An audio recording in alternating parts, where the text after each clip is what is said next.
ಮಾನವೀಯತೆಯು ದೈವಿಕತೆಯನ್ನು ಹೊಂದಿರುವ ಗುಣ. Professor KS ಕೋಚಲ್ಗೆ. Independent Sangram ನ್ಯೂಸ್ಗೆ ಸ್ವಾಗತ. ಶರಣರು ಪ್ರತಿಪಾದಿಸುವ ಜೀವಪರ ಕಾಳಜಿಯನ್ನು ಹೊಂದಿದ ಮೌಲ್ಯಗಳು ದೇಶ ವಿದೇಶಗಳಲ್ಲಿ ಜಾತಿ ಮತಗಳ ವರ್ಗ ವರ್ಣಗಳ ಮಿತಿಯನ್ನ ದಾಟಿ ಇಡೀ ಮಾನವ ಕುಲಕ್ಕೆ ಅನ್ವಯಿಸುತ್ತವೆ ಅಲ್ಲದೆ ಇಂದಿಗೂ ಪ್ರಸ್ತುತವಾಗಿವೆ. ಮಾನವೀಯತೆಯನ್ನ ತಮ್ಮ ಉಸಿರು ಪ್ರಾಣವಾಗಿಸಿಕೊಂಡು ಜೀವನ ಮೌಲ್ಯವಾಗಿಸಿಕೊಂಡು ಜೀವನ ಸಾರ್ಥಕತೆಯನ್ನ ಕಂಡುಕೊಂಡು ಮಾನವೀಯತೆ ಎಂಬುದಕ್ಕೆ ಮತ್ತೊಂದು ಹೆಸರೆನಿಸಿದವರು. ಅವರ ವಚನಗಳು ಮಾನವೀಯ ಬದುಕಿಗೆ ಬರೆದ ವ್ಯಾಖ್ಯಾನಗಳಾಗಿವೆ ಎಂದು ಪ್ರೊಫೆಸರ್ KS ಕೋಜಲ್ಗಿರವರು ಹೇಳಿದರು. ಅವರು ಧಾರವಾಡ ಜಿಲ್ಲಾ ಕನ್ನಡ ಸಾಹಿತ್ಯ ಪರಿಷತ್ತು ಹಾಗೂ ತಾಲೂಕು ಕನ್ನಡ ಸಾಹಿತ್ಯ ಪರಿಷತ್ತು ಏರ್ಪಡಿಸಿದ್ದ ಮಣಿಪ್ರ ಮಹಾಂತಪ್ಪಗಳು, ಮುರುಘಾಮಠ ಪೂಜ್ಯ Mahantappa urban co of credit society, doctor KS Sharma, Chandra Shripati Kashikar, Prakash Nayak ದತ್ತಿ ಉಪನ್ಯಾಸ ಕಾರ್ಯಕ್ರಮದಲ್ಲಿ ಉಪನ್ಯಾಸ ನೀಡಿ ಮಾತನಾಡಿದರು. ದತ್ತಿ ಕಾರ್ಯಕ್ರಮ ಉದ್ಘಾಟಿಸಿದ ಕರ್ನಾಟಕ ಕಲಾ ಮಹಾವಿದ್ಯಾಲಯದ ಪ್ರಾಚಾರ್ಯರಾದ ಡಾಕ್ಟರ್ ಈರಣ್ಣ ಮುಳುಗುಂದ್ರವರು ಮಾತನಾಡಿ, ಸಾರ್ವಜನಿಕರು ಸಾಹಿತಿಗಳು ದತ್ತಿಯನ್ನ ಇಟ್ಟು ಜ್ಞಾನ ಪ್ರಸಾರಕ್ಕೆ ಅನುಕೂಲ ಮಾಡಿಕೊಡಬೇಕೆಂದು ಮನವಿ ಮಾಡಿದರು. ಪ್ರೊಫೆಸರ್ SK ಕುಂದರ್ಗಿರವರು ಪರಿಸರ ನಾಶ ಕುರಿತು ಮಾತನಾಡುತ್ತಾ, ತಾಪಮಾನ ಹೆಚ್ಚುವುದರಿಂದ ಆಗುವ ಪರಿಣಾಮ, ನಾಗರಿಕರು ಮತ್ತು ಸರ್ಕಾರ ಕೈಗೊಳ್ಳಬೇಕಾದ ರಕ್ಷಣಾ ಕಾರ್ಯಕ್ರಮಗಳ ಕುರಿತು ವಿವರವಾಗಿ ವಿವರಿಸಿದರು. ಡಾಕ್ಟರ್ ಲಿಂಗರಾಜ್ ಅಂಗಡಿರವರು ಕಾರ್ಯಕ್ರಮದ ಅಧ್ಯಕ್ಷತೆ ವಹಿಸಿ ಮಾತನಾಡಿದರು. ಕುಮಾರಿ ಶ್ರೀನಿಧಿ ಜಕ್ಕನ್ನವರು ವಚನ ಪಠನ ಮಾಡಿದರು. ಗಾನ ಸಿಂಚನ ಮಹಿಳಾ ಮಂಡಳ, ತುಂಗಭದ್ರಾ ಮಹಿಳಾ ಮಂಡಳ, ವರದಾ ನಂಜನೆಯ ಮಹಿಳಾ ಮಂಡಳ, ಸ್ನೇಹ ಸೌರಭ ಮಹಿಳಾ ಮಂಡಳ, ಭೂಮಿಕಾ ಮಹಿಳಾ ಮಂಡಳದ ಸದಸ್ಯರು ವಚನ ಗಾಯನವನ್ನ ಪ್ರಸ್ತುತಪಡಿಸಿದರು. ಮಾಂತೇಶ್ ನರೇಕಲ್ ಎಲ್ಲ ಗಣ್ಯರನ್ನ ಸ್ವಾಗತಿಸಿದರು. ಪ್ರಮೀಳಾ ಜಕ್ಕನ್ನವರ್ ನಿರೂಪಿಸಿದ್ರು.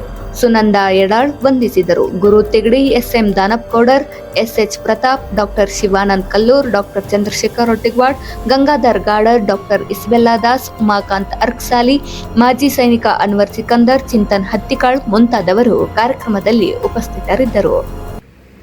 ಎರಡು ವಿಷಯಗಳ ಮೇಲೆ ದತ್ತಿ ಉಪನ್ಯಾಸವನ್ನು ಏರ್ಪಡಿಸಿದ್ದಾರೆ. ಒಂದು ಪರಿಸರಕ್ಕೆ ಸಂಬಂಧಪಟ್ಟದ್ದು, ಇನ್ನೊಂದು ವಚನ ಸಾಹಿತ್ಯಕ್ಕೆ ಸಂಬಂಧಿಸಿದ್ದು.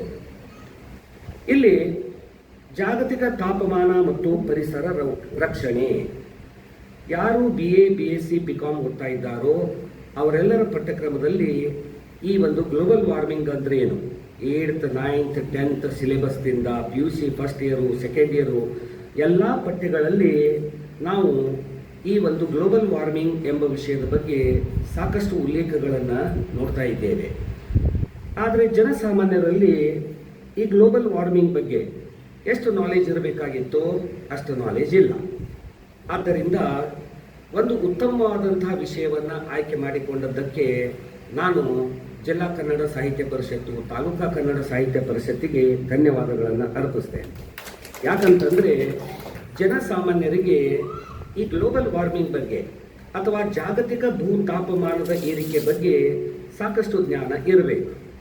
ಯಾಕಂತಂದರೆ ನಾವಿವತ್ತು ಸಾಗಾಣಿಕೆಗೆ ಅಂತ ಹೇಳಿ ಹಲವಾರು ವಾಹನಗಳನ್ನು ಉಪಯೋಗ ಮಾಡ್ತಾ ಇದ್ದೇವೆ ಮತ್ತು ಹಲವಾರು ಕಾರ್ಖಾನೆಗಳಲ್ಲಿ ಕೆಲವೊಂದು ಪಳೆಯುಳಿಕೆ ಇಂಧನಗಳನ್ನು ನಾವು ದಹಿಸ್ತಾ ಇದ್ದೇವೆ. ಇದೆಲ್ಲರ ಕಾರಣದಿಂದಾಗಿ ಮಾನವ ಇವತ್ತು ಪರಿಸರದ ಮೇಲೆ ಕಾರ್ಬನ್ ಫುಟ್ ಪ್ರಿಂಟ್ ಅಂತ ಹೇಳಿ ಕರೀತಾರೆ, ಇಂಗಾಲದ ಹೆಜ್ಜೆ ಗುರುತುಗಳನ್ನು ಅವನು ಬಿಡ್ತಾ ಇದ್ದಾನೆ. ಆದ್ದರಿಂದ ಈ ಮಾನವನ ಕೆಲವೊಂದು ಚಟುವಟಿಕೆಗಳಿಂದಾಗಿ ಪರಿಸರದ ತಾಪಮಾನ ಏರ್ತಾ ಇದೆ. ನಮಗೇನಾದರೂ ಸೆಕೆ ಆದಾಗ ನಾವು ಸಾಮಾನ್ಯವಾಗಿ ಅಜ್ಞಾನದಿಂದ ಹೇಳಿಬಿಡ್ತೇವೆ, ಸೆಕೆ ಏನಾದರೂ ಈ ವರ್ಷ ಇತ್ತು ಅಂದರೆ ಗ್ಲೋಬಲ್ ವಾರ್ಮಿಂಗ್ ಹೆಚ್ಚಾಗೈತಿ ಅಂಥೇಳಿ. ಇದೆಲ್ಲ ಅದಕ್ಕೆ ಮತ್ತು ಇದಕ್ಕೆ ಸಾಮಾನ್ಯವಾಗಿ ಸಂಬಂಧ ಇರೋದಿಲ್ಲ. ಭೂಮಿಯ ತಾಪಮಾನ ಏನಾದರೂ ಕೇವಲ 2 ಅಥವಾ 3 ಡಿಗ್ರಿ ಸೆಂಟಿಗ್ರೇಡ್ ಏನಾದರೂ ಆಯಿತು ಅಂತಂದರೆ ನಮ್ಮ ಜಗತ್ತೇನಿದೆಯಲ್ಲ, ಜಗತ್ತಿನ ಬಹಳಷ್ಟು ಭಾಗ ನೀರಿನಲ್ಲಿ ಮುಳುಗಿಬಿಡುತ್ತೆ. Even if the earth temperature rises by 1 or 2%, there will be disastrous effect on our environment and the ecosystem. ಯಾಕಂತಂದರೆ ಉತ್ತರ ಧ್ರುವ, ದಕ್ಷಿಣ ಧ್ರುವದಲ್ಲಿ ಇದ್ದಂತಹ ಅಪಾರವಾದಂತಹ ಹಿಮರಾಶಿ ಕರಿಬಿಡುತ್ತೆ. ಕರಿದಾಗ ಎಲ್ಲ ನದಿಗಳಿಗೆ ಪ್ರವಾಹ ಬರುತ್ತೆ. ಆ ಎಲ್ಲ ನದಿ ನೀರು ಹರಿದು ಹೋಗಿ ಸಮುದ್ರವನ್ನು ಸೇರುತ್ತೆ. ಇದರಿಂದಾಗಿ ಮೀನ್ ಸೀ ಲೆವೆಲ್ ಅಂತ ನಾವೇನು ಕರೀತಾ ಇದ್ದೀವಿ ಅದರಲ್ಲಿ ಹೆಚ್ಚಳ ಉಂಟಾಗಿ ಈ ಸಮುದ್ರದ ದಂಡೆಯ ಮೇಲೆ ಏನು ಕೆಲವೊಂದು ಭವ್ಯವಾದ ಸುಂದರವಾದ ನಗರಗಳನ್ನು ನೋಡ್ತಾ ಇದ್ದೇವೆಯೋ ಅವೆಲ್ಲ ಮುಳುಗಿ ಹೋಗ್ಬಿಡುತ್ತೆ. ಆದ್ದರಿಂದ ಪ್ರಳಯ ಇದು ಕಾಲ್ಪನಿಕವಾದದ್ದಲ್ಲ. ಈ ಒಂದು ಪ್ರಳಯ ಕೇವಲ ಇನ್ನೊಂದು 200-300 ವರ್ಷಗಳಲ್ಲಿ ಸಂಭವಿಸಬಹುದು ಅಂಥೇಳಿ ಎಷ್ಟೋ ಜನರು ಒಂದು ಎಚ್ಚರಿಕೆಯನ್ನು ಕೊಟ್ಟಿದ್ದಾರೆ. ಆದ್ದರಿಂದ ಜಾಗತಿಕ ಭೂ ತಾಪಮಾನವನ್ನು ನಿಯಂತ್ರಣ ಮಾಡೋದು ಇದು ಕೇವಲ ವ್ಯಕ್ತಿಯಿಂದ, ಕುಟುಂಬಗಳಿಂದ ಆಗುವ ಮಾತಲ್ಲ. ಅದಕ್ಕೆ ಅಂತಾರಾಷ್ಟ್ರೀಯ ಮಟ್ಟದಲ್ಲಿ ಪ್ರಯತ್ನಗಳು ನಡೀಬೇಕು. ಅದರ ಬಗ್ಗೆ ಇವತ್ತು ಎಸ್ ಕೆ ಕುಂದರ್ಗಿ ಸರ್ ಅವರು ತಮ್ಮ ವಿಚಾರಗಳನ್ನು ವ್ಯಕ್ತಪಡಿಸ್ತಾರೆ. ಇನ್ನು 12ನೇ ಶತಮಾನದ ಶರಣರು, ಬಸವಾದಿ ಶರಣರು ತಮ್ಮ ಹಲವಾರು ವಚನಗಳಲ್ಲಿ ಹಲವಾರು ಮೌಲ್ಯಗಳನ್ನು ಕುರಿತು ನಮಗೆ ತಿಳಿಸುವ ಒಂದು ಪ್ರಯತ್ನವನ್ನು ಮಾಡಿದರು. ಈಗ ನಾವು ಎಷ್ಟೋ ಶತಮಾನಗಳಷ್ಟು ಮುಂದೆ ಬಂದಿದ್ದೇವೆ ಅಂತಂದ್ರೂ ನಾವು ಆ ವಚನಗಳ ತಮ್ಮ ಒಂದು ಮಹತ್ವವನ್ನು ಕಳೆದುಕೊಂಡಿಲ್ಲ.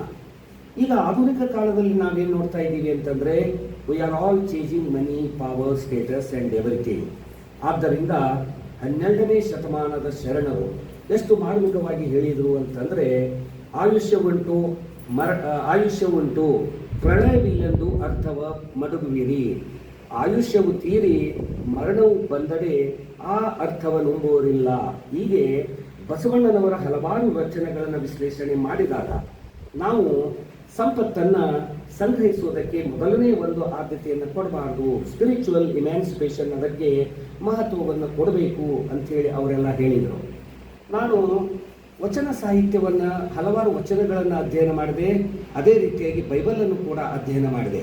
ಬೈಬಲಿನ ಕೆಲವೊಂದು ಪುಟಗಳಲ್ಲಿ ಬರುತ್ತಿರುವಂತಹ ಮಾತುಗಳು ವಚನ ಸಾಹಿತ್ಯದ ನಡುವೆ ಹಲವಾರು ಸಾಮ್ಯತೆಗಳನ್ನು ನಾನು ಕಂಡಿದ್ದೇನೆ.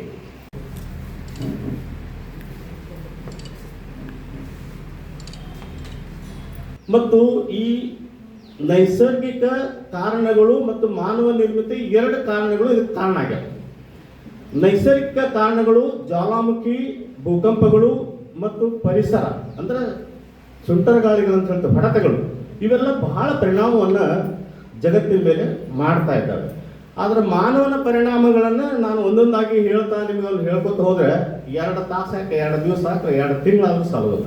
ಹೆಂಗೆ ಆಗಾಕತ್ತೈತಿ ಅಂದ್ರೆ ಒಂದೇ ನಿದರ್ಶನ ಹೇಳ್ತೀನಿ ನಿಮಗೆ. ಹೆಂಗೆ ಆಗಾಕತ್ತೈತಿ ಅಂತಂದ್ರೆ, ಏರೋಪ್ಲೇನ್ದಾಗ ನಾವು ಹತ್ತೀವಿ, ಏರೋಪ್ಲೇನ್ ಆಕ್ಸಿಡೆಂಟ್ ಆಕೈತಿ, ಎಲ್ಲೋ ಥೈಲ್ಯಾಂಡ್ದೊಳಗೆ ಬೀಳ್ತದೆ, ಇಡೀ ಪರಿಸರ ಸುಡಾಕತ್ತೈತಿ. ಅಲ್ಲಿ ಆರ್ಸೋರು ಯಾರು ಬೆಂಕಿ. ಥೈಲ್ಯಾಂಡ್ ಇವತ್ತು ಏಷ್ಯನ್ ಟೈಗರ್ ಅಂತ ಕರಿತಿದ್ವಿ ನಾವೆಲ್ಲ. ಈಗ ಡನ್ಲಪ್ ಟೈರ್ಸ್ ವಿಮಾನದ ಕೆಳಗಡೆ ಹಾಕುವಂಥ ಏನು ನಿಮ್ಮ ರಬ್ಬರ್ ಮಾಯಾಗಿ ಹೋಗ್ಬಿಡ್ತು. ಯಾಕಂದ್ರೆ 6 ತಿಂಗಳಗಟ್ಟಲೆ ಸುಟ್ಟು ಹೋಗ್ಬಿಡ್ತದೆ.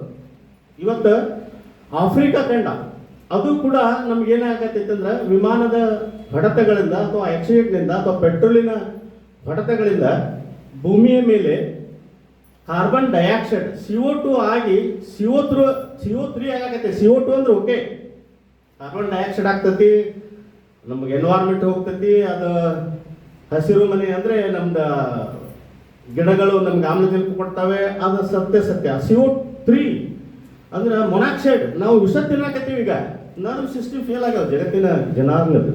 ಯಾಕೆ ಹಿಂಗೆ ಆಗತೈತಿ ಅಂತಂದ್ರೆ ಗ್ಲೋಬಲ್ ವಾರ್ಮಿಂಗ್. ಅದಕ್ಕೆ ಗ್ರೀನ್ಲ್ಯಾಂಡ್ ಅಂತ ಒಂದು ಪ್ರದೇಶ ಇದೆ ಉತ್ತರ ಖಂಡದೊಳಗೆ, ಉತ್ತರ ಧ್ರುವದೊಳಗೆ, ಅದಕ್ಕೆ ಕರ್ಗಾಕೈತಿ.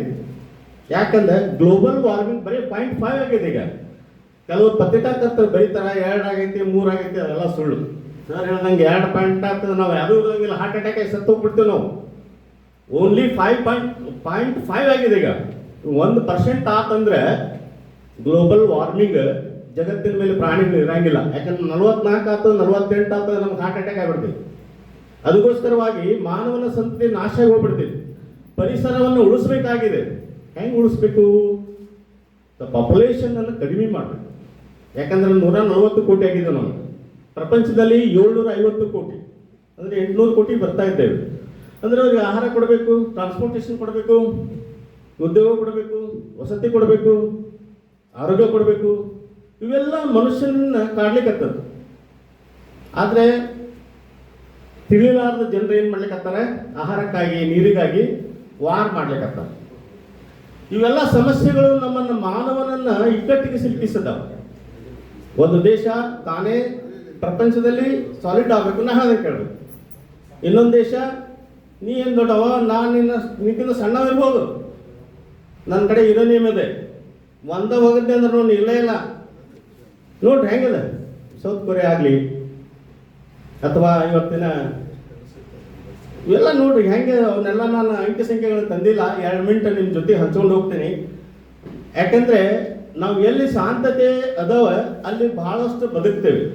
ಎಲ್ಲಿ ನಾವು ಪೃಥ್ವಿಯ ಮೇಲಿನ ಸಂಪನ್ಮೂಲಗಳನ್ನು ನಾಶ ಮಾಡ್ತೇವೆ, ನಮ್ಮನ್ನು ನಾವು ನಾಶ ಮಾಡ್ಕೊಂಡಾಗ ಅದು ನಮ್ಗೆ ಗೊತ್ತಾಗೋದಿಲ್ಲ. ಮಿಲಿಯಾಂತರ ವರ್ಷಗಳ ನಂತರ ಭೂಮಿ ಆರಿ ಈಗ ಈ ಸ್ಟೇಜಿಗಿದೆ. ಆದರೆ ಮುಂದಿನ ಒಂದು ಕಾಲದಲ್ಲಿ ಅನಿಮಲ್ಸ್ ಇರಂಗಿಲ್ಲ, ಮಾನವನ ಸಂತತಿ ದೊಡ್ಡವಿದ್ದ ಕುಳ್ಳು ಹಾಕೊಂತ ಬರ್ತಾ ಇದ್ದಾನೆ, ಆಹಾರ ಹೆಚ್ಚು ತಿನ್ನಂಗಿಲ್ಲ. ಇವೆಲ್ಲ ಮನುಷ್ಯನ ಮೇಲೆ ಗ್ಲೋಬಲ್ ವಾರ್ಮಿಂಗ್ ಕಾರಣ ಆಗಿದಾವೆ. ಅದಕ್ಕೋಸ್ಕರವಾಗಿ ನಾ ಇಷ್ಟೇ ಹೇಳೋದು, ಇವಕ್ಕೆ ಜಗತ್ತಿನ ಮೇಲೆ ಹಸಿರು ಮನೆಯ ಪರಿಣಾಮ ಅಂದರೆ ಆಹಾರ ಕೊಡ್ಬೇಕಲ್ಲ, ಇವ್ರಿಗೆಲ್ಲ ಕೆಮಿಕಲ್ಸ್ ಉಪಯೋಗ ಮಾಡತ್ತೇವೆ ನಾವು, ಅವನ್ನ ಬಂದ್ ಮಾಡ್ಬೇಕು. ಅಂದಾಗ ಮಾತ್ರ ಯುದ್ಧಗಳನ್ನು ಬಂದ್ ಮಾಡ್ಬೇಕು, ಅಂದಾಗ ಮಾತ್ರ ಸಾಧ್ಯತೆ ಆಕೈತಿ. 2 ಮಾತುಗಳನ್ನು ನಿಮಗೆ ಹೇಳಿ ನಾನು ಮುಗಿಸ್ತಾ ಇದ್ದೇನೆ. ಜಾಗತಿಕ ತಾಪಮಾನವೆಂದರೆ ಜಾಗತಿಕ ಮಟ್ಟದಲ್ಲಿ ಹಸಿರುಮನೆ ಅನಿಲಗಳ ಕಾರಣದಿಂದಾಗಿ ಉಷ್ಣಾಂಶವು ನಿಧಾನಗತಿಯಲ್ಲಿ ಏರಿಕೆಯಾಗುವುದೇ ಆಗಿದೆ. ಇದನ್ನು ಮುಖ್ಯವಾಗಿ ಕೃಷಿ ಬೆಳೆಗಳನ್ನು ಬೆಳೆಯಲು ಸರಾಸರಿ 18ರಿಂದ 25 ಡಿಗ್ರಿ ಉಷ್ಣಾಂಶ ಇರಬೇಕಾಗ್ತದೆ. ಆದರೆ ಮಧ್ಯ ಅಕ್ಷಾಂಶಗಳಲ್ಲಿ ಇದು ಆಗ್ಲಿಕ್ಕೆ ಸಾಧ್ಯ ಆಗೋದಿಲ್ಲ. ಅದಕ್ಕೋಸ್ಕರವಾಗಿ ಅಲ್ಲಿ ಹಸಿರು ಮನೆಯಿಂದ ಆಹಾರ ಬೆಳೆ ಧಾನ್ಯಗಳನ್ನು ಬೆಳೆಯಲಿಕ್ಕೆ ಸ್ಟಾರ್ಟ್ ಮಾಡಿದ ಮನುಷ್ಯ ಅಂತ. ಮಾನವೀಯ ಮೌಲ್ಯಗಳು ಇವತ್ತು ಮನುಷ್ಯ ಎಲ್ಲ ಪ್ರಾಣಿಗಳಲ್ಲಿ 84 ಲಕ್ಷ ಜೀವರಾಶಿಗಳಿದ್ದಾವೆ. ಆ 84 ಲಕ್ಷ ಜೀವರಾಶಿಗಳಲ್ಲಿ ಬುದ್ಧಿ ಮತ್ತು ವಿವೇಕ ಇದ್ದಂಥದ್ದು ಮನುಷ್ಯನಿಗೆ ಮಾತ್ರ. ಉಳಿದ ಯಾವ ಪ್ರಾಣಿಗಳಿಗೂ ಅದಿಲ್ಲ. ಭಾಷೆಯೂ ಕೆಲವು ಪ್ರಾಣಿಗಳಿಗೆ ಭಾಷೆಯನ್ನು ಬರೋದಿಲ್ಲ, ಅವುಗಳಿಗಾಗಿರ್ತಕ್ಕಂಥ ಭಾಷೆ ಇದೆ, ಆದರೆ ಅದು ನಮಗೆ ಅರ್ಥ ಆಗೋದಿಲ್ಲ. ಈ ಗಿರಿವಿಯನ್ನು ನೋಡ್ಬೋದು ನೀವು, ಅವಕ್ಕೊಂದು ಭಾಷೆ ಇದೆ ಇರುವಿಗೆ. ಅವು ಎದರ ಬದರ ಬರ ಒಂದಕ್ಕೊಂದು ಮೂಸಿ ನೋಡ್ಕೊಂಡು ಹೋಗ್ತಕ್ಕಂಥದ್ದನ್ನು ನೋಡ್ಬೋದು, ಅದು ಎಲ್ಲ ತಿಳಿಸ್ತಿರ್ತದೆ. ಹೀಗೆ ಮನುಷ್ಯನಿಗೆ ಕೂಡಿ ಬದುಕುವ ಒಂದು ಶಕ್ತಿ ಇದೆ, ಅನಂತರ ಅನ್ವೇಷಣೆ ಮಾಡುವ ಶಕ್ತಿ ಇದೆ, ಸೃಷ್ಟಿ ಮಾಡುವ ಶಕ್ತಿ ಇದೆ, ವಿಮರ್ಶೆ ಮಾಡುವ ಶಕ್ತಿ ಇದೆ, ಮತ್ತು ಒಂದರಿಂದ ಮತ್ತೊಂದು ಕಡೆಗೆ ಒಯ್ತಕ್ಕಂಥ ಸಾಮರ್ಥ್ಯ ಇದೆ. ಹೀಗಾಗಿ ಅವು ಕೆಲವೊಂದು ನೀತಿ ನಿಯಮಗಳನ್ನು ಮಾಡಿಕೊಳ್ಬೇಕಾಗ್ತದೆ. ಅನಂತರ ಮನುಷ್ಯನಿಗೆ 2 ವ್ಯಕ್ತಿತ್ವ ಇರ್ತವೆ. ಹೊರಗಿನ ವ್ಯಕ್ತಿತ್ವ ಬೇರೆ, ಅಂತರಂಗದ ವ್ಯಕ್ತಿತ್ವ ಬೇರೆ. ಅವನು ನೋಡಿ ಭಾಳ ಚೆನ್ನಾಗಿ ಕಾಣ್ತಾನೆ, ಆದರೆ ಒಳಗೆ ಅವನಿಗೆಲ್ಲ ಉಳಿದ. ಅದಕ್ಕಾಗಿ ಅಕ್ಬರ್ ಬಿರ್ಬಲ್ ಕಥೆಯಲ್ಲಿ ಒಂದು ಕಥೆ ಬರ್ತದೆ. ಅಕ್ಬರ್ ಬಿರ್ಬಲ್ ಅಡ್ಡಾಡ್ಕೋತ ಹೋಗ್ತಾ ಇದ್ರು. ಹೋಗುವಾಗ ಅತಿ ಸುಂದರನಾಗಿರ್ತಕ್ಕಂಥ ಒಬ್ಬ ವ್ಯಕ್ತಿ ಭಾಳ ಚಂದ ಇದ್ದ, ಭಾಳ ಸುಂದರವಾಗಿದ್ದ, ಚಂದ ಇದ್ದ, ಡ್ರೆಸ್ ಹಾಕೊಂಡು ಹೋಗ್ತಾ ಇದ್ದ. ಅವಾಗ ಅಕ್ಬರ್ ಹೊಗಳಿದ, ಎಷ್ಟು ಚಂದ ಇದ್ದಾನೆ, ಇವನು ನಮ್ಮ ಆಸ್ಥಾನಕ್ಕೆ ಕರ್ಕೊಂಡು ಬಂದು ಎಲ್ಲರಿಗೂ ಪರಿಚಯ ಮಾಡ್ಕೊಳ್ಳೋಣ, ಈ ರೀತಿ ಹೇಳ್ತಾ ಇದ್ರು. ಆವಾಗ ಬಿರ್ಬಲ್ ಹೇಳಿದ, ಅದು ತಪ್ಪು. ಅವನು ತಿಳಿದಷ್ಟು ವ್ಯಕ್ತಿ ಕಣ್ಣಿಗೆ ಕಾಣ್ತಾನೆ, ಆಗಲಿಲ್ಲ. ನೀನು ಹೆಂಗೆ ಗುರ್ತಾ ಹಿಡಿವಿ ಅಂತಂದರೆ, ಅವನು ಗೋಡೆಯಲ್ಲಿ ಕೆರೆದು ಸುಣ್ಣ ಹಚ್ಕೊಳ್ತಾ ಇದ್ದ. ಹೀಗೆ ವೇಶ್ಯರ ಮನೆಗೆ ಹೊರಟಿದ್ದ. ಹೋಗುವಾಗ ಹೇಳುವಾಗ ಮೊದಲು ವೇಶ್ಯರಿಗೆ ಹೋಗ್ತಕ್ಕಂಥವರು ತಾಂಬೂಲದ ಸ್ಥಿತಿ ಮಾಡ್ಕೊಂಡು ಹೋಗ್ತಾ ಇದ್ರು. ತಾಂಬೂಲವನ್ನು ಸ್ವೀಕಾರ ಮಾಡ್ಕೊಂಡು ವೇಶ್ಯರ ಮನೆಗೆ ಹೋಗ್ತಾ ಇದ್ರು. ಅವನು ಗಾಡಿಯಲ್ಲಿ ಹಿಂಗೆ ಕೆತ್ತಿ ಸುಣ್ಣ ಹಚ್ಚಿಕೊಂಡು ಹೋಗ್ತಕ್ಕಂಥ, ಯಾಕಂದರೆ ವ್ಯಕ್ತಿತ್ವಕ್ಕೆ ಒಂದು ಶಕ್ತಿ ಇರ್ತದೆ, ಒಂದು ಆಕರ್ಷಣೆ ಇರ್ತದೆ, ಒಂದು ಗಣಿತ ಗೌರವ ಇರ್ತದೆ. ಅದನ್ನು ಬಿಟ್ಟು ಹೋಗ್ತಿದ್ದಾನೆ ಅನ್ನೋದು ಅವನು ಅಂತ ಅಲ್ಲ. ಅದಕ್ಕಾಗಿ ಮನುಷ್ಯನಿಗೆ 2 ವ್ಯಕ್ತಿತ್ವ ಇರ್ತಾವೆ, ಒಂದು ಅಂತರಂಗ, ಒಂದು ಬಹಿರಂಗ. ಅದಕ್ಕಾಗಿ ಶರಣರು ಅಂತರಂಗ ಮತ್ತು ಬಹಿರಂಗ ಎರಡೂ ಸುದ್ದಿರಬೇಕು ಅನ್ನೋದು ಮೊದಲನೆಯ ಮೌಲ್ಯ. ಅವರು ಎರಡೂ ಒಂದು ಹೊರಗಿನ ಮೌಲ್ಯಕ್ಕೆ. ಅದಕ್ಕಾಗಿ ನಮ್ಮ ಸಿದ್ದೇಶ್ವರ ಸ್ವಾಮಿಗಳು ಪದೇ ಹೇಳ್ತಾ ಇದ್ದರು, ತಲೆಯಲ್ಲಿ ಸದ್ವಿಚಾರಗಳಿರಬೇಕು, ಹೃದಯದಲ್ಲಿ ಸದ್ಭಾವನೆಗಳಿರಬೇಕು, ಕೈಯಲ್ಲಿ ಸತ್ಕಾರ್ಯಗಳಿರಬೇಕು. ಇವು 3 ಇದ್ದಂದರೆ ಅವನಲ್ಲಿ ಮಾನವೀಯತೆ ಇರ್ತದೆ. ಅದಕ್ಕಾಗಿ ಶರಣರು ಏನು ಮಾಡಿದಂದರೆ ನುಡಿಗಳಿಸಿದರು, ಉಣಗಳಿಸಿದರು, ನಡೆಗಳಿಸಿದರು. ಅದಕ್ಕೆ ಹೇಗೆ ಮಾತಾಡಬೇಕು, ಅದಕ್ಕೆ ನುಡಿಯಲ್ಲಿ ಮುತ್ತಿನ ಹಾರದಂತಿರಬೇಕು ಅಂತಕ್ಕಂಥ ಒಂದು ವಚನವನ್ನು ಮಾಡಿದರು. ಮಾತೆಂಬುದು ಜ್ಯೋತಿರ್ಲಿಂಗ ಅಂತಕ್ಕಂಥದ್ದನ್ನು ಹೇಳಿದರು. ಈ ರೀತಿಯಲ್ಲಿ ಮಾತು, ಒಳ್ಳೆಯ ಮಾತು ನಮ್ಮ ವ್ಯಕ್ತಿತ್ವವನ್ನು ಸೂಚಿಸ್ತದೆ. ಅದಕ್ಕಾಗಿ ನುಡಿಗಳಿಸಿ ಹೇಗೆ ಮಾತಾಡಬೇಕು, ಯಾವ ರೀತಿ ವರ್ತಿಸಬೇಕು. ಅದಕ್ಕಾಗಿ ಮೌಲ್ಯಗಳು ಅಂತಂದರೆ ನಮ್ಮ ಅಂತರಂಗದ ಅಭಿವ್ಯಕ್ತಿ, ನಮ್ಮ ನಡೆ, ನುಡಿ, ವ್ಯಕ್ತಿತ್ವ ಇವುಗಳನ್ನು ಹೇಳ್ತಕ್ಕಂಥದ್ದೇ ಮೌಲ್ಯಗಳಂದರೆ ಬೆಲೆ. ಮೌಲ್ಯ ಅಂದರೆ ವ್ಯಕ್ತಿತ್ವ ಬೇರೆ ಬೇರೆ ಅರ್ಥದಲ್ಲಿ. ಅದರಲ್ಲಿ ವಾಸ್ತವಿಕವಾಗಿರ್ತಕ್ಕಂಥ ಮೌಲ್ಯಗಳು ಬೇರೆ ಇರ್ತವೆ, ಸಾರ್ವತ್ರಿಕವಾಗಿರ್ತಕ್ಕಂಥ ಮೌಲ್ಯಗಳು ಬೇರೆ ಇರ್ತವೆ, ಸಾಂದರ್ಭಿಕವಾಗಿರ್ತಕ್ಕಂಥ ಮೌಲ್ಯಗಳು ಬೇರೆ ಇರ್ತವೆ. ಶರಣರು ತಮ್ಮ ಬದುಕನ್ನು ಶೋಧಿಸಿದರು, ತಾವು ಹೇಗೆ ಬದುಕಬೇಕು. ಅದಕ್ಕಾಗಿ ಬಸವಣ್ಣವರ ನೇತೃತ್ವದಲ್ಲಿ ವಚನ ಚಳವಳಿ ನಡೀತು. ಅದಕ್ಕಾಗಿ ಬಸವಣ್ಣವರು ಹೇಗಿದ್ರು ಅಂದರೆ ನಿಂದಿರಿ ದಂಡಾಧೀಶಂ, ಕುಳ್ಳಿರೆ ಮಂತ್ರಿ, ತೊಡಂಕೆ ಕವಿ. ಬಸವಣ್ಣರ ವ್ಯಕ್ತಿತ್ವ ಹೇಗಿತ್ತು ಅಂದರೆ ಎಲ್ಲ ಅನುಭವ ಮಂಟಪದಲ್ಲಿ ಹೇಗೆ ಸೇರ್ಕೊಳ್ತಾ ಇದ್ರು ಅನ್ನೋದನ್ನು ನಾವು ನೋಡ್ತಾ ಇದ್ದೀವಿ. ಶರಣರು ಹೇಗೆ ಬದುಕನ್ನು ಶೋಧಿಸುವ ಸಲುವಾಗಿ ಸಾಹಿತ್ಯವನ್ನು ರಚನೆ ಮಾಡಿದರೆ ಹೊರತು ಪ್ರಶಸ್ತಿ ಬರಬೇಕು, ನಾನು ಅಂಥ ಕವಿ ಆಗಬೇಕು ಅಂತ ಉದ್ದೇಶದಿಂದಲ್ಲ. ಬದುಕನ್ನು ಹೇಗೆ ಶೋಧಿಸಬೇಕು, ಸಾರ್ಥಕವಾಗಿರ್ತಕ್ಕಂಥ ಬದುಕನ್ನು ನಾವು ಹೇಗೆ ಬದುಕಬೇಕು ಅನ್ನೋದನ್ನು ಕಲಿಸಿಕೊಡೋದಕ್ಕಾಗಿ ಮೊದಲವರು ಅಂತರಂಗ ಸುದ್ದಿಗೆ ಹೆಚ್ಚು ಮಹತ್ವ ಕೊಟ್ಟರು ಅನ್ನೋದನ್ನು ನೋಡ್ತಾ ಇದ್ದೇವೆ. ಅದು ಕಳಬೇಡ, ಕೊಲಬೇಡ, ಹುಸಿಯ ನುಡಿಯಲು ಬೇಡ. ಆ ಒಂದು ವಚನದಲ್ಲಿ ಸಪ್ತ ಸೂತ್ರಗಳಿದಾವೆ, ಬದುಕಿನ ಸಪ್ತ ಸೂತ್ರಗಳಿದಾವೆ. 5% ನಮ್ಮ ಶರೀರದಲ್ಲಿ 5 ದತ್ತಿಗಳನ್ನು ನಾವು ಇಟ್ಟದ್ದು. ಈ ಒಂದು 5 ದತ್ತಿಗಳ ಅಂಗವಾಗಿ ನಾವು ವಿಶೇಷವಾಗಿ ಈ ಸಲ ವಚನ ಗಾಯನ ಕಾರ್ಯಕ್ರಮ ಮತ್ತು ಉಪನ್ಯಾಸ. ನಾನು ಕುಂದರ್ಗಿ ಸರ್ ನಾವೆಲ್ಲ ಅವ್ರ ಕಾಲೇಜಿಗೆ ಹೋಗಿದ್ದೀವಿ. ಪುಷ್ಪಾ ಬಸವಣ್ಣ ಮೇಡಮ್ ಅವರು ಪ್ರಿನ್ಸಿಪಲ್ ಆಗಿದ್ದರು. ಅದಕ್ಕೆ ಅವ್ರು ಸನ್ಮಾನ ಮಾಡಕ್ಕೆ ಹೋಗಿದ್ವಿ. ಅವರು ನಾವು ಕುಡ್ಕೊಂಡು ಬಂದೇವೆಲ್ಲ. ಬಹಳಷ್ಟು ಕಷ್ಟ ಜೀವಿ. ಒಮ್ಮೆ ಅವ್ರ ಪರಿಸ್ಥಿತಿ ನೋಡಿದ್ರೆ ಕಣ್ಣಾಗ ನೀರು ಬರ್ತಾವ. ಸುಮಾರು 29 ವರ್ಷ ಕೆಲಸ ಮಾಡಿದ್ರೆ ಇನ್ನೂ ಅವ್ರ ಪೆನ್ಷನ್ ಬಂದಿಲ್ಲ. ಅದು ಕೆಲವು ಟೆಕ್ನಿಕಲ್ ಪಾಯಿಂಟ್ದಿಂದ. ಅಷ್ಟಾದ್ರೂ ಸದ್ಯಕ್ಕ ತಮ್ಮ ಇದನ್ನ ಕಳ್ಕೊಂಡಿಲ್ಲ ಅವರು. ಎಂತ ಒಂದು ವ್ಯಕ್ತಿ. ಮತ್ತು 2 ಮಕ್ಕಳು ಎಷ್ಟು ಸಣ್ಣ ಅದ, ನನಗೆ ಖುಷಿ ಆಯ್ತು. ಒಬ್ಬ ಮಗಳು MSc B.Ed ಮಾಡ್ಕೊಂಡಿದ್ದಾಳ, ಇನ್ನೊಬ್ಬ M.Com ಮಾಡ್ಕೊಂಡಾಳ. ನಾ ಏನಂದ್ರೆ ನೇಚರ್ ಯಾವಾಗಲೂ ನಿಸರ್ಗ ಯಾರಿಗಾದ್ರೂ ಒಂದು ಅನ್ಯಾಯ ಆಗಿದ್ರೆ ಮಕ್ಕಳಿಂದ ಅದು ಒಳ್ಳೇದಾಗತ್ತಂತ. ಹೀಗಾಗಿ ನಾನು ನಿನ್ನ ಅವ್ರನ್ನ ಹಾಕೊಂಡು ಬಂದೇವೆ ಸರ್, ನಿಮ್ಮ ಸಬ್ಜೆಕ್ಟ್ ಜಾಗೃತಿ ಅಂತ. ನನಗೆ ಅಲ್ಲಿ ಯಾರಿಗೆ ಅವಕಾಶ ಸಿಕ್ಕಿಲ್ಲ ಅಂಥವ್ರಿಗೆ ಯಾಕೆ ಕೊಡಬಾರ್ದು ಅಂತಕ್ಕಂಥದ್ದು ನನಗೆ ಒಂದು ಆಲೋಚನೆ ಬಂತು. ಆಯ್ತು ಸರ್, ನಾನು ಮಾತಾಡ್ತಾ ಅಂತ ನಾನು ಹೇಳೋ ಉದ್ದೇಶ ಅಂದ್ರೆ ಇಂಥ ಒಬ್ಬ ಒಳ್ಳೆಯ ವ್ಯಕ್ತಿಗಳು ಬಹಳ ಕೆಲವು ಮಂದಿಗೆ ಏನಕ್ಕಂತಂದ್ರೆ ಇನ್ನೂ ಹೇಳ್ತಲ್ಲ. ಈಗ ಒಬ್ಬರು ಪಬ್ಲಿಕ್ ಸ್ಕೂಲ್ನೊಳಗೆ ಸುಮಾರು ನಾನು ಹೆಸರೇಳಕ್ಕೆ ಹೋದ್ರೆ 15 ವರ್ಷ ಕೆಲಸ ಮಾಡಿದ್ರು, ಬೇರೆ ಪರ್ಮನೆಂಟ್ ಬಂದ ತೆಗೆದುಬಿಟ್ರು. ಇಷ್ಟು ಅದು ನೋವಾದ ನಿಮ್ಗೆಲ್ಲ ಹೆಸರು. ನಮ್ಮ ಇವರು ನಮ್ಮ ಕವಿ ಇದ್ರು ಸರ್, ಅವರು ಡಂಗ್ ಅಂತೇಳಿ ನೋಡಿ. ಅವ್ನು ಟ್ಯೂಷನ್ ಹೇಳಿ ಯಾರು ಪ್ರೈವೇಟ್ ಸ್ಕೂಲ್ನಾಗ ಕೆಲಸ ಮಾಡಿ ಅವ್ರ ಮಗ ಈಗ one of best engineer in Bengaluru. Example ಯಾಕೆ ಕೊಡಂತಾರೆ, ಯಾರಾದ್ರೂ ನಮ್ಗೆ ಮೋಸ ಮಾಡಿದ್ರು ನಮ್ಗೆ ದೇವರಾಗ್ಲಿ ಅಂತ ನಿಸರ್ಗ ನಮ್ಮ ಮಕ್ಕಳಿಂದ ಅವ್ರು ಒಳ್ಳೇದಾಗದಂತ. ಅದಕ್ಕೆ DB ಡಂಗನ್ ಮಗ ಎಷ್ಟು ನಮ್ಮ ಇದ್ರೊಳಗೆ ದೊಡ್ಡ ಕಾರ್ಯಕ್ರಮ ಮಾಡಿದ್ರಲ್ಲ, ಅದ್ಭುತವಾದ ಕಾರ್ಯಕ್ರಮ. ಈ ರೀತಿ ಬಹಳ ಎಕ್ಸಾಂಪಲ್ ನೋಡ್ತಾ ಇದ್ದೀನಿ.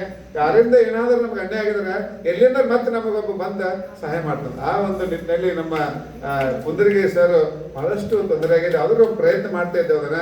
ಇಂಥ ಒಬ್ಬ ವ್ಯಕ್ತಿಗೆ ಏನೋ ಒಂದು ಲೇಟಾಗಿ ಅಪಾಯಿಂಟ್ಮೆಂಟ್ ಆಯ್ತು. ಅದ್ರ ಟೋಟಲ್ ಸರ್ವಿಸ್ 10 ವರ್ಷ ಆಗಲ್ಲ ಕೆಲಸ ಮಾಡ್ಯಾರ. ಅದು ಗ್ರ್ಯಾಂಡ್ ನೇಟ್ ಲೇಟ್ ಆಗಿದ್ದಕ್ಕೆಲ್ಲ ಏನೋ ಟೆಕ್ನಿಕಲ್ ಬಂದ್ ಇಂತ ಆಗಿದೆ. ಈಗ ಅವರು ಸದ್ಯಕ್ಕೆ ಉಪನ್ಯಾಸ ಕೊಡಿಸಿದ್ವಿ. ನಮ್ಮ ಕೌದಿಲ್ ಸರ್ ಅಂತ ಗೊತ್ತಿದೆ. ನಮಗೆಲ್ಲ ಆಪತ್ ಬಾಂಧವರು ಏನಿದೆ ಯಾವ ಸಬ್ಜೆಕ್ಟ್ ಕೊಟ್ಟರು ಮಾತಾಡ್ತಾರೆ ಗೊತ್ತಿದೆ. ಪ್ರಾಸ್ತಾವಿಕ ಅಂದ್ರೆ ಪಾತ್ರ ಮಾಡಕ್ ಬಂದಾಗ ಇದು ಹಚ್ಚಿರ್ಬೇಕು ಅವಾಗ. ಆ ರೀತಿ ಸರ್ ಅಷ್ಟು ಅಂದ್ರೆ ಭಾಷಣ ಮಾಡಕ್ ಬಹಳ ಅವರು ಇದೇ ಇರ್ಬೇಕು, ಅವ್ರು ತಾಕತ್ ಇರ್ಬೇಕಲ್ಲ. ಇಲ್ಲದೇ ಇದ್ರೆ ನಮ್ಮ ಕೌದಿಲ್ ಸರ್ ಇದರಲ್ಲಿ ನಾ ಹೇಳೋದು ಅಷ್ಟು ನಾಲೆಜ್ ಅಂತ ನಾ ಹೇಳೋ ಉದ್ದೇಶ ಅಂದ್ರೆ ಅಷ್ಟು ಒಳ್ಳೆಯ ಒಂದು ನಾಲೆಜ್ ಇದೆ ಅಂತಕ್ಕಂಥ ಮಾತನ್ನ ಹೇಳ್ತಾ, ಚಂದ್ರಶೇಖರ್ ರೊಟ್ಟಿವಾಡ್ ಸರ್ ಇದ್ದಾರೆ ನಮ್ಮ ಸಭೆ ಅಧ್ಯಕ್ಷರು, ನಮಗಂತೆ ಮೆರಗಲ್ ಸರ್, ನಮಗೆಲ್ಲ ಅಕ್ಕ ಇದ್ದಾಗ ನಮ್ಮ ಯಾರು ಅಕ್ಕರು ನೋಡ್ರಲ್ಲ. ಇದನ್ನ ನಿನ್ನ ಮಧ್ಯಾಹ್ನದಾಗ ನಾವು ಡಿಸಿಷನ್ ತೊಗೊಂಡಿವಿ ಮಾಡ್ಬೇಕು ಬೇಡ ಅಂತ. ಆ್ಯಕ್ಚುಲಿ ಇದು ನಾವು ಮುರುಘಾ ಮಠದಾಗ ಮಾಡ್ಬೇಕಾಗಿತ್ತು ಮಹಾನ್ ತಪ್ಪೋಳ ಕಾರ್ಯಕ್ರಮ. ಏನೋ ಒಂದು ಟೆಕ್ನಿಕಲ್ ಆಗಿ ಅಲ್ಲಿ ಅವ್ರೇನೋ ಮಾಡಕ್ ಬೇಡ ಅಂತಂದ್ರೆ ಏನೋ ಒಂದು ಆಯ್ತು.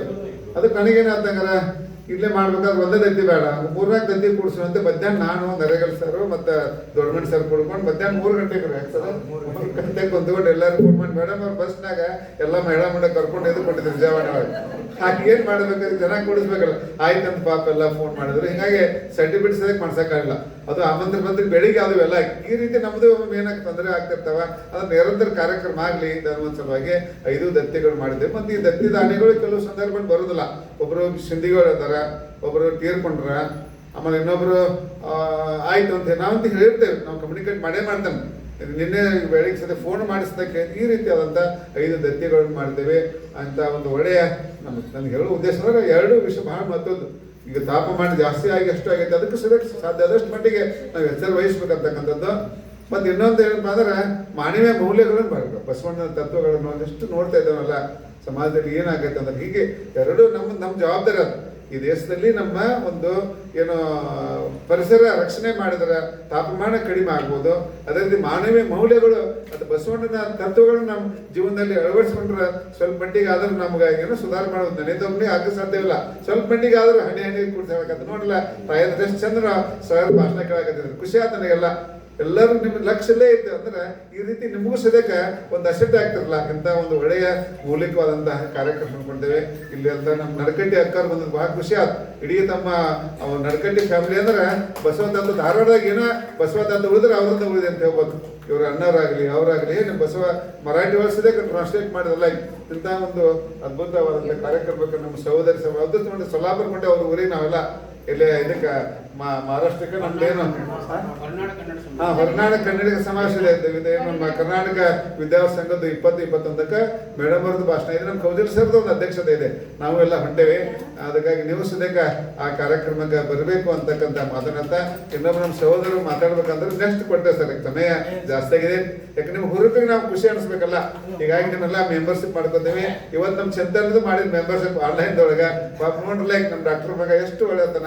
ಇನ್ನೊಂದು ಹೆಸರು ಬರ್ತಿದ್ದ ನಮ್ಮ ಈಗೆ ಶ್ರೀನಿಧಿ ನೋಡ್ರಲ್ಲ ಎಷ್ಟು ನಮ್ಮ ಪ್ರಿನ್ಸಿಪಾಲ್ರ ಬಗ್ಗೆ ಎಷ್ಟು ಮೆಚ್ಚುಗೆ ವ್ಯಕ್ತಪಡಿಸಿದ್ರು. ಇಂಥವ್ರು ಬೇಕು ನಮಗೆಲ್ಲ.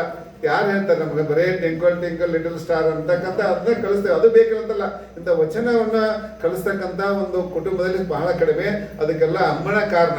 ಯಾರು ಪ್ರಮಿಳಾ ಅಮ್ಮ ಅಂತ ನಮ್ಮ ಅಮ್ಮನ ಇಂಥವ್ದು ನಾವು ಯಾಕಂದ್ರೆ ಆ ರೀತಿ ಅಂತ ಒಂದು ಶಿಶುನ ಹಂಗದಾಳ ಮೊಮ್ಮಕ್ಕ ಆ ರೀತಿ ನಮ್ಮ ಮನೆ ಒಳಗೆ ಮಾಡಿದ್ರೆ ಖಂಡಿತವಾಗಿಯೂ ಆಕೆ ಒಳ್ಳೆಯ ಕರ್ನಾಟಕದಲ್ಲಿ ಪ್ರೊಫೆಸರ್ ಆಗಲಿ ಅಥವಾ ಒಂದೇನೋ ಆಗಲಿ ಒಂದು ನನಗಂತೂ ನಮಗೆ ವಿಶ್ವಾಸ ಇದೆ. ಯಾವ ವ್ಯಕ್ತಿ ನಮಗೆ ಅಂತ ಕೆಲಸ ಮಾಡೋರು ಬಡತನ ಬರೋಕ್ಕೆ ಸಾಧ್ಯನೇ ಇಲ್ಲ.